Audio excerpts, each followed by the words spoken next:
Hello, my name is Michael, and I'm new to uploading videos to YouTube. And the purpose of my video is to give a testimony and an account to what God has done in my life, what Jesus has saved me from. I am hoping that this video will encourage and it will help others that maybe can relate to my story, that might be going through something right now, and that this video would reach ears and hearts and minds to change the course of their lives and choices that we tend to make that lead us down paths that hurt us. So, I would like to share with you that this testimony that led me to Jesus started when I was 12 years old. At 12 years old,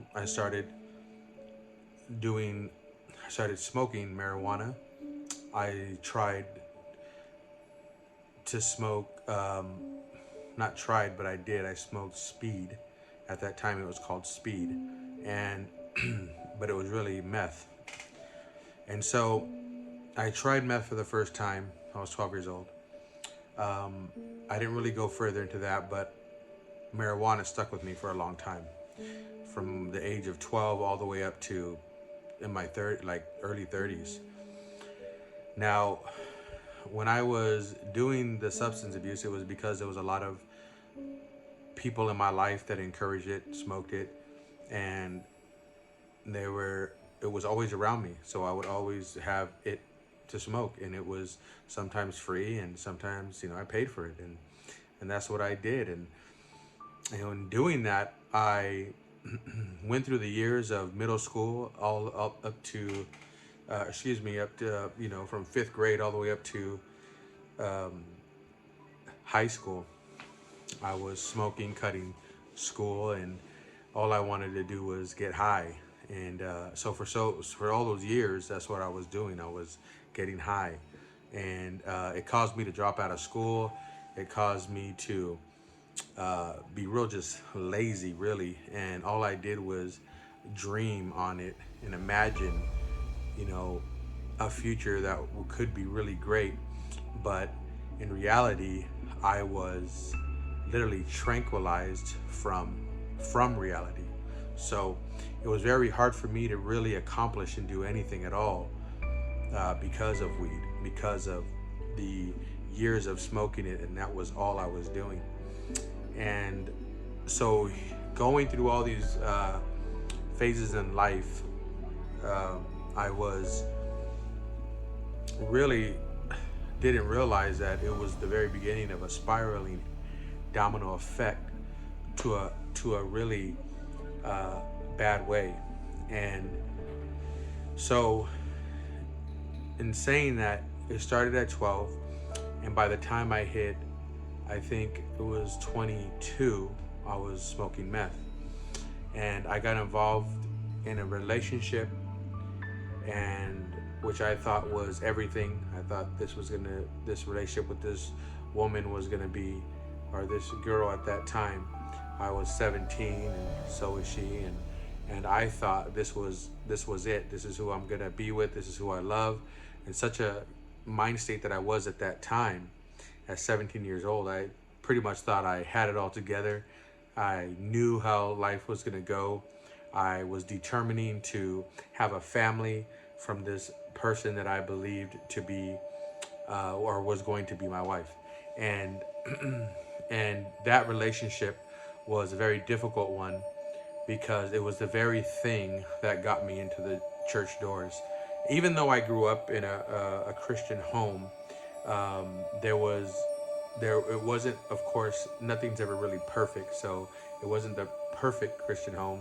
And I mean, I wouldn't even know what a perfect Christian home looks like until Jesus came into my life, and him being the only perfect person to show me, even now, how to look to him for the growing in his perfection, and that'll be every day for the rest of my life. And that's something you grow and you keep practicing at. But as for that relationship, that relationship was really hard because in my mind at that time, in my immaturity, and when I say immaturity, I'm not putting myself down. It's more of saying, more of saying that it was something I got involved in so serious that I'd never been in before. So I was immature of a relationship that I've never ever had before. So it was new and I was immature in it. And so I thought that I had it all together and I knew exactly what I wanted and how it was, and I knew how it was going to end up, which I was sorely wrong. So in that relationship, there was a lot of drinking. I was getting drunk. I was 17 years old. I was with this girl for I think like two years, maybe 3 years, maybe, and I was partying. I was drinking. We were going out, going to parties, drinking, getting drunk.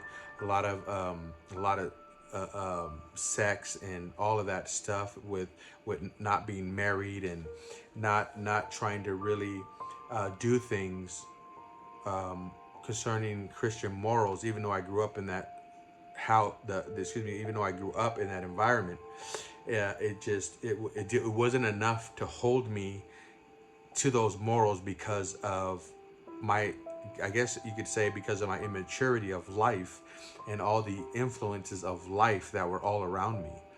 And so I began to drink, get drunk, and we were doing that, and then that person started having a lot of emotional problems out of nowhere, and when it hit, I thought that she was pregnant.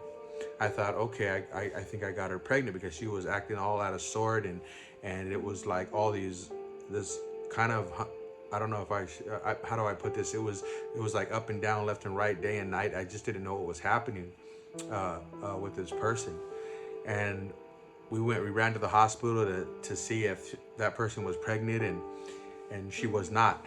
So we knew at that point there was something else going on. And during this situation, that person we realized was having some mental issues, and at least so I thought. So we went to hospitals. We would take her to hospitals to see what was going on with her, and they would say she looks fine, she's healthy. We can't really see what's causing what she's going through. Little did I know that it was spiritual, and it wasn't really anything natural they could find wrong with her body or her mind, because there was something spiritual going on. And and because of my involvement sexually with that person, I began to start feeling things that they were feeling. I wasn't so much losing my mind and acting out irrationally through my emotions or even the things I was saying, like this person was that I was seeing.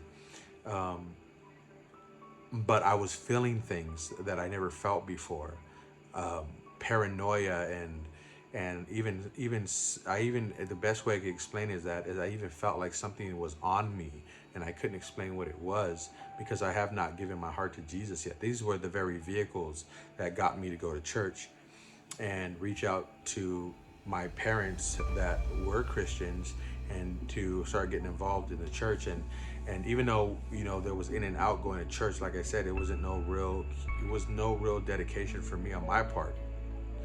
Concerning church, I would just skip it. You know what I mean?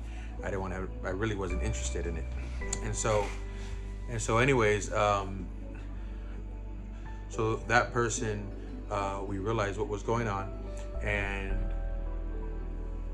when I saw how just torn this person that I cared about so much, I saw how torn that person was, I decided that I needed to go to church and bring them to church with me.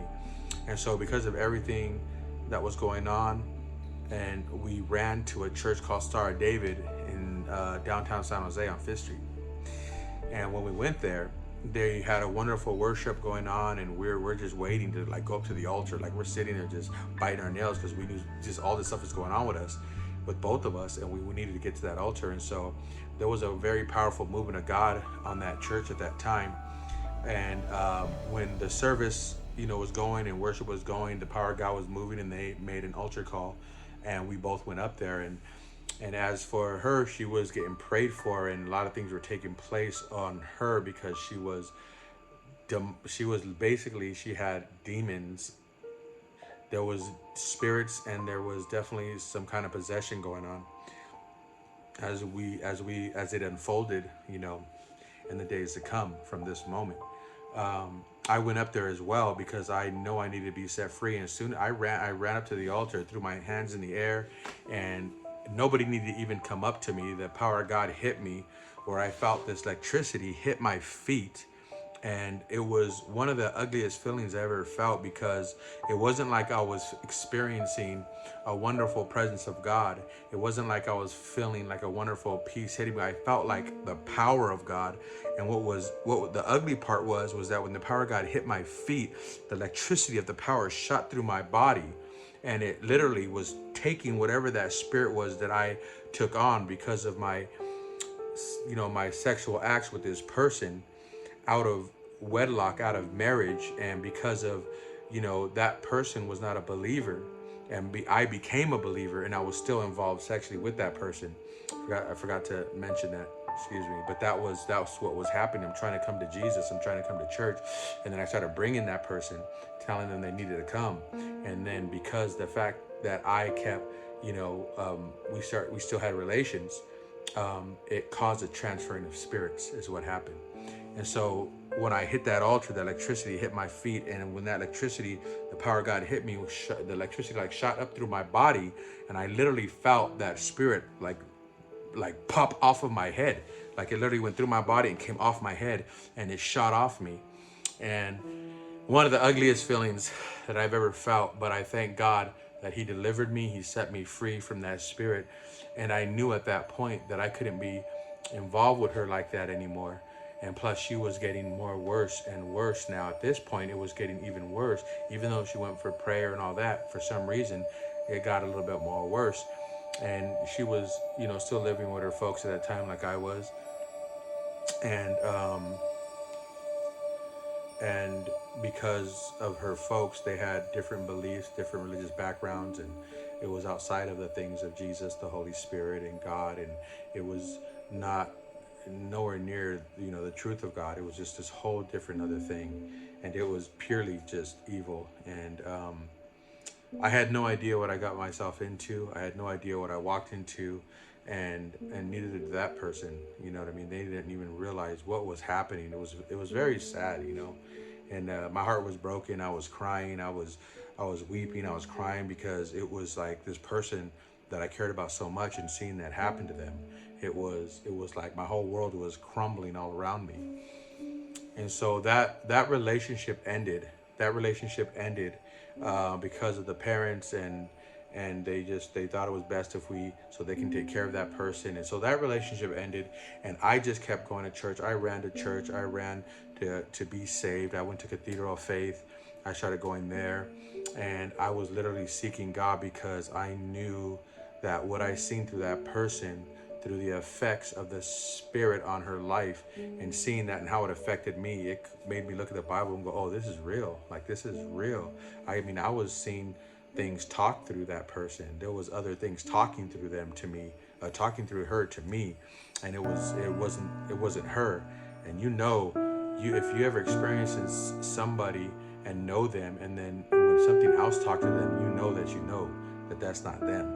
Just because of the mannerisms are different, the way they're talking is different, even their pitch is different. There's just everything changes.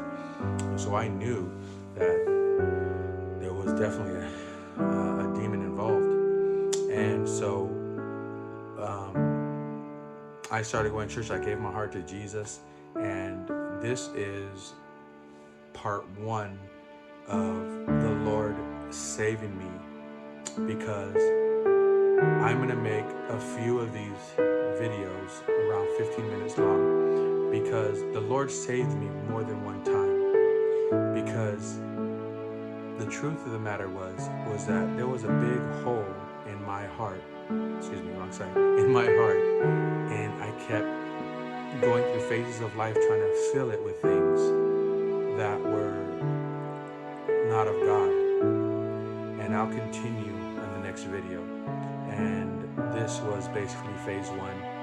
And this is how I came to the church through this relationship, and how I came to give my heart to the Lord. And I will continue that in video 2. Please stay tuned, continue watching, and I just pray right now as I'm sharing these videos that they will touch you, minister, maybe it will cause you to reflect, and I just pray that God bless you, God minister to you as you watch these videos. Thank you so much.